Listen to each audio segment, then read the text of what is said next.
we know about Mike McCarthy's future with the Cowboys? Laura, the two sides are moving on from each other. The Dallas Cowboys are going in a different direction, and Mike McCarthy is now a coaching free agent, free to speak with whichever teams he wants. The Bears put in last week and were denied permission by the Dallas Cowboys to talk to him. Well, Mike McCarthy now can go ahead and talk to the Chicago Bears about their head coaching vacancy. The New Orleans Saints also are expected to have some level of interest, and the Dallas Cowboys will launch a head coaching search a little while after other teams have. And it's an interesting timing here because essentially Bill Belichick has gone to North Carolina. Mike Vrabel has accepted the job in New England. And the Dallas Cowboys can't speak to the coordinators on the Detroit Lions, Ben Johnson, Aaron Glenn, Norton, Kansas City, Steve Spagnuolo, and Matt Nagy, because that window essentially is expiring and there are no plans to talk to them. So Dallas has limited itself to a certain extent, but this is what Seattle did last year when it moved on from Pete Carroll and wound up hiring at a later date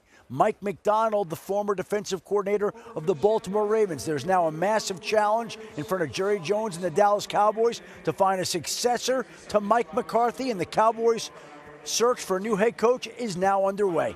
Going to be fascinating to see how that all plays out. Adam Schefter with us throughout the next 2 hours as we welcome you into the show. Marcus Spears, Mina Kimes, Ryan Clark, Dan Orlovsky. Before we talk about Mike McCarthy and the Cowboys, which we will, Dan has a Dio pin. Wow. So I just would like to... Hey, it's been a great season. My dog had his little D.O. written on a piece of paper week one. Now we've come full circle into the playoffs. Really and it was time to step his game It up. looks sleek. I got all positive comments. Yeah, that never happens. Which, now I'm upset because we don't need his head getting into big. All right, I Marcus, appreciate it. Do you like this move, Swagoo, for the Cowboys to part ways with Mike McCarthy?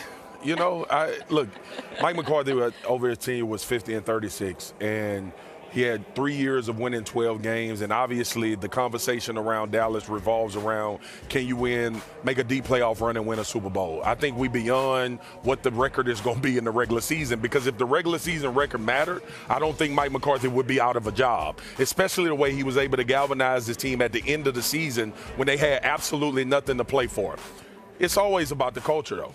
What's going to change? Are you going to hire a coach with enough cachet, Jerry Jones, to come challenge you in your office when you want to do a certain thing and you feel like he has enough cachet to stand up and look you in your eye and say, nah, we're going to do it? I thought we had that with Bill Parcells. He went and signed Terrell Owens without Bill Parcells wanting T.O. to come to the team. Right. So that's an example of maybe there's not a coach out there with enough cachet. And then the other part is, do you revisit somebody like a Kellen Moore who's been in the organization, who knows how to function and been in that temperature before? It's going to be interesting to see the hire. But the most important conversation that's going to revolve around Dallas is, like I said when Mike McCarthy got hired, will the head coach be able to do his job? Who should they call, Dan? I would call Jason Witten. I would call the ex-tight end, the Hall of Fame type tight end. He's doing a phenomenal job coaching right now. You're talking about cachet. Most of these coaches that are out there in the kind of coaching interview world, they're not going to walk into Jerry's office and command something. Yeah. But a guy that played that way for them, will it be too early? Absolutely. But at some point, I mean, I understand the Kellen point. I don't think it's going to be Dion. Steve Sarkisian is interesting to me. But go entertain Jason Witten, who you know everything about. He obviously has the track record within the organization. And see if you can go find, I say this all the time, Sean McVay. When the Rams signed Sean McVay, they knew it was early. Right. You might be a year too early. But everything you hear about Jason Witten as a coach is lights out. Yeah, and I think the difference is, how does Jason Witten deal with adult men? I believe that's going to be the issue when you talk about the Dallas Cowboys coaching job, is that they actually have two jobs. They have to learn how to manage a locker room and coach a team and be in the right places schematically. And then they also have to be able to manage the owner. And so you're pulling double duty for your entire tenure. And when you think about a Sean McVay, the one thing we knew about Sean McVay was, from a schematic standpoint, is that he was a genius. No doubt. And now it was about how would he relate to adult men in the locker room, being of young age. He obviously answered all of those questions. And whether it's Jason Witten, Ben Johnson, or whoever it is, you have to figure out, if you're Jerry Jones, what's most important to me? Is it most important that I continue to keep control of this team, or is it more important that I give some somebody the reins that can win me a championship. Mina, whoever the coach is, what's first priority personnel-wise for this person? Yeah, first of all, I think this is an attractive job as we consider the landscape right now, especially with the Patriots job filled. If you're not dealing with the bull. Yeah. Right, but football-wise, yes. You got a quarterback. You have young talent on both sides of the football. You have superstar talent on both sides of the football, which is not true of all of those other jobs, quite frankly. Yes, to answer your question, Laura, they need to get better in the trenches. Obviously, the run game was an issue this year. You had a very young offensive line. I think you can keep building on that. They do need to add offensive talent. Defensive tackle remains an issue with this team. But top to bottom, this is not a bad roster. I think it would be very appealing for a young offensive-minded coach. Witten, that really took me by surprise that we said Cohen? that. Yeah, I mean, I think the names that we're hearing, Liam Cohen, Ben Johnson, obviously. Joe Brady is another one. I've just been so impressed Mina, watching that offense. Is it for you, though, just the same sort of names we're hearing for every job should be the people the Cowboys look into? Specifically young offensive names, yes. And I don't think that's true of every job. It might not be the case with Chicago, for example. But this team, watching them, so clearly needs an offensive refresh. And I feel like you got to bring in someone who has that kind of mind. One of those young offensive guys, just Jerry. How does Jerry vibe with that? I hate it. Yeah, I hate it because they're subordinate immediately. And also, haven't they all been? They've had the past two guys been offensive-minded guys. Yeah, like but no. When Mike McCarthy was hired, was any of us like, wow, here comes a fresh offensive reset? No, but we got 15 years of. In Dallas, kind of like the offensive-minded coach. But the other thing is, too, it's an offensive-minded coach that doesn't have any creativity in what they do offensively. That's going to change what they work. We've been here with Jason Garrett. That's what the Jason Garrett hire was supposed to do. It was supposed to be the young offensive coordinator. I was on the team when Jason Garrett was the OC making more than the head coach Wade Phillips. Right. Like he was in waiting. So they've already explored this young offensive coordinator guy, and they probably kept Jason longer than they should have in order to be in that search. Another name I'm going to throw out there, which could be very interesting if something comes down the pipe, Mike Tomlin. Yeah. I think it would. I mean, I think if you were Dallas, you'd be like, yes, that's like a CEO type. Absolutely, but if it grows old in Pittsburgh and something materializes, he would be number one on my list. I like that. Hey, our next hour, we're going to talk about where Mike McCarthy should maybe go, who should be calling him. So that's still to come. Covered the Cowboys for 20 years. Our Todd Archer joins us now. And Todd, let's start there. This has been a wild week or so for the Cowboys, and that's saying something for Jerry Jones, especially when it comes to hiring coaches. How did he reach this decision? How did we get to this point? Really, Matt, I think it's both sides reached this point where they just saw that they couldn't find a path moving forward. Adam Schefter has said that there were new negotiations on a new deal between the two sides, and that's interesting considering last week they spoke at least 3 times going through the 2024 season and then into potential changes on the staff if McCarthy would continue as a play caller, that whole thing. So it seemed if there wasn't a breakdown in communication then, that they would be continue to working towards a deal. But now here they are, what do we want to say, before midnight Tuesday when that exclusive negotiating period was to come due.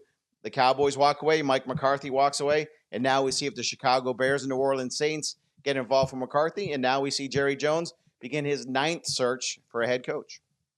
Yeah, so what next for the Cowboys? That 9th search is a big one, especially with the money they dumped into Dak Prescott. CeeDee Lamb is in the prime of his career. They need to improve defensively. They need a running back. There's a lot to happen for the Cowboys. So what next in short order for Jerry? This is an interesting approach, Matt, because everything that Jerry has done since his time here, he's covered all of his bases. He's hired college coaches, Barry Switzer and Jimmy Johnson. He's hired Super Bowl winning coaches, Bill Parcells and Mike McCarthy. He's promoted from within with Jason Garrett and Dave Campo. He's hired an offensive coordinator in Chan Gailey. He's hired a defense. A pretty decent game. Other quarterbacks, they have a hard time getting past it and often put the ball up for grabs the rest of the ball game.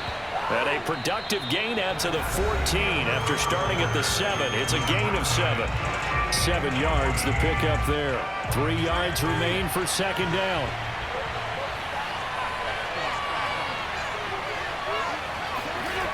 Fitzpatrick now.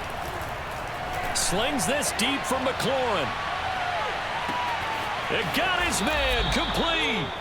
And all the way way down to the 24-yard line. Quite a show of arm strength right there. That was in the air for a long time, and it was on target, too. And from where we sit, if you had told me that that ball was somehow going to get from point A to point B, I would have told you no way. I mean, that was an absolute cannon shot, and he still dropped it right on the money, too. And that ball traveling 68 yards in the air, according to Next Capital and FedEx Field in Landover, Maryland. They love their football in this part of the country, and this crowd is ready to go as their guys will match up with the Buffalo Bills.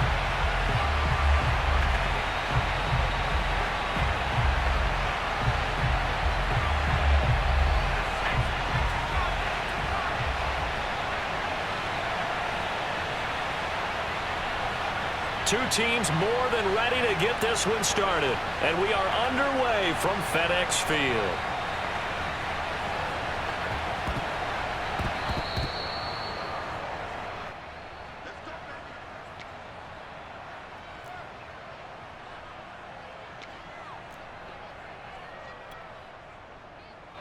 Ball up to the 35 now as they come up on 1st and 10.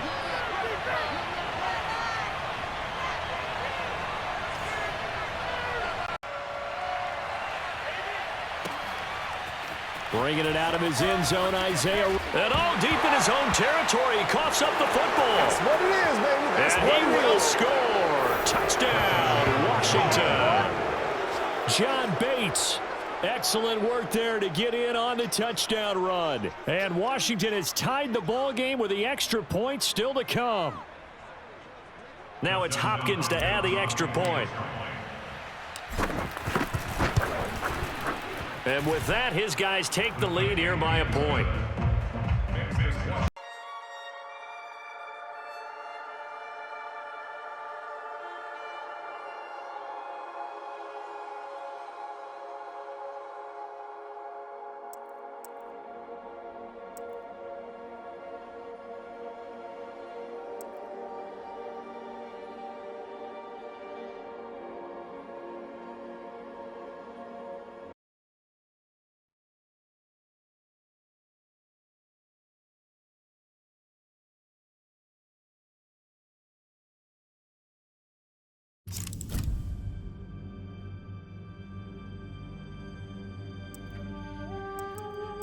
Sub-Zero.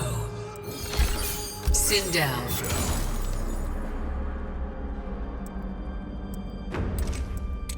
Scorpion.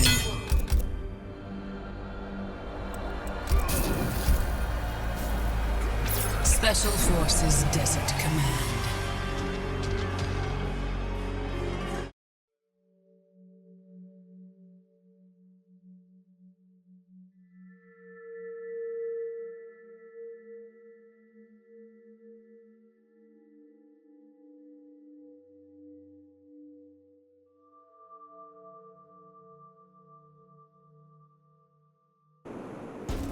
Round one, fight.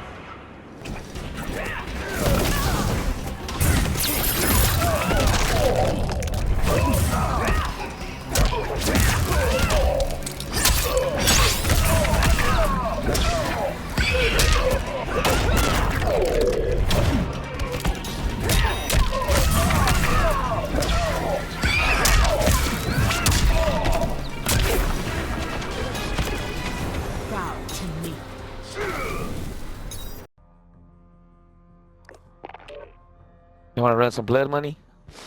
Try some of that shit. That shit's tight too. We'll run one after this one. Man, we're 5th fucking place, y'all. Fuck.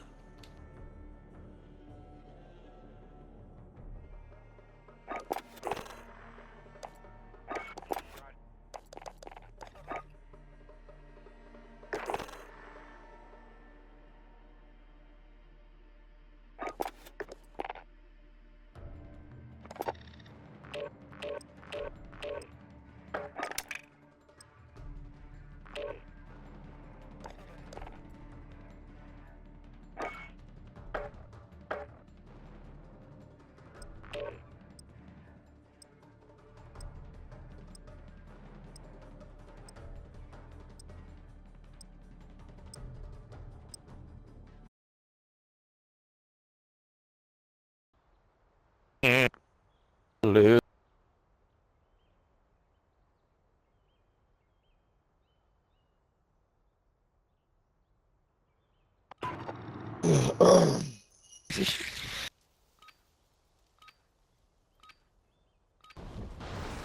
Warm up all you can. We deploy soon.